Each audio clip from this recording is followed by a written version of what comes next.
Karibu tena mtazamaji, tunarejelea taarifa yetu ya hapo jana ambapo watu kadhaa walijeruhiwa huku hofu ikitanda katika eneo la Keroka, kaunti ya Kisii baada ya makundi mawili kukabiliana wakati wa mikutano ya kisiasa ulioandaliwa na upinzani. Aidha, gari moja liliteketezwa wakati wa matukio hayo. Kwa sasa hofu ilikuwa imegubika eneo hilo hapo jana, lakini kwa sasa hivi hali ni tulivu na bila shaka mikutano mingine ya kisiasa imepangiwa kufanywa leo kama alivyotuarifu hapo awali Crispin Otieno, lakini hebu tutangamane na taarifa hii.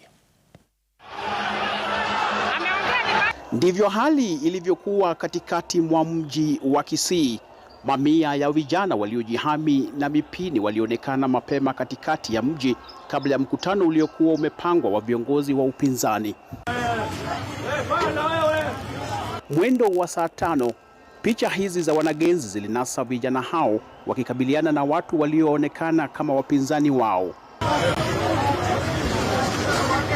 Kwa wakati mwingine, mji wa Kisii haukuwa unakalika, hususan kwa wafanyabiashara.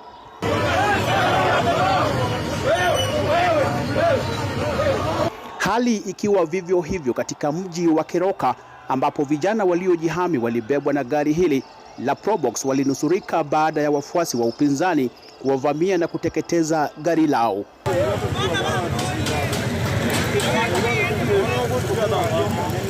Viongozi wa upinzani wakiwanyoshea kidole cha lawama wanasiasa wanaounga mkono serikali. Huu ni wakati wetu wa kupanga nchi. Hii serikali imeshindwa kufanya hiyo kazi. Watoto wetu walienda kwa maandamano 2024, wakaleta mchezo, imekuwa sarakazi, tena wameanza tena mambo ingine ya kuleta violence kwa mikutano kama hii. Mnakubali hayo? Licha ya vurumai lililoshuhudiwa Kisii na Keroka, viongozi wa upinzani kwa kauli moja wameshikilia kwamba umoja wao utazidi na watahakikisha kuwa serikali ya Kenya Kwanza inaondoka mwakani.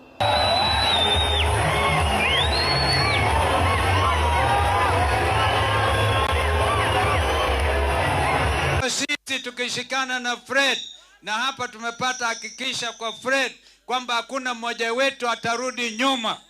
Yule atarudi nyuma atakuwa ndiye adui nambari 1 wa Wakenya. We have nowhere to go.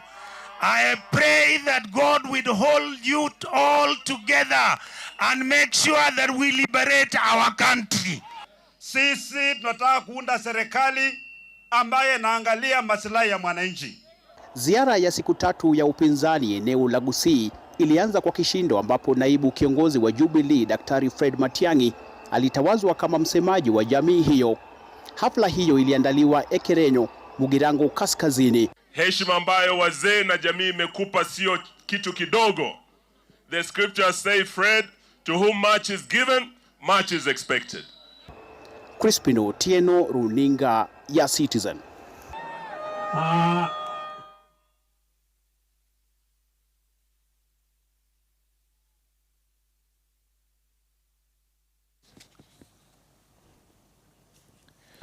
Na mtazamaji, baada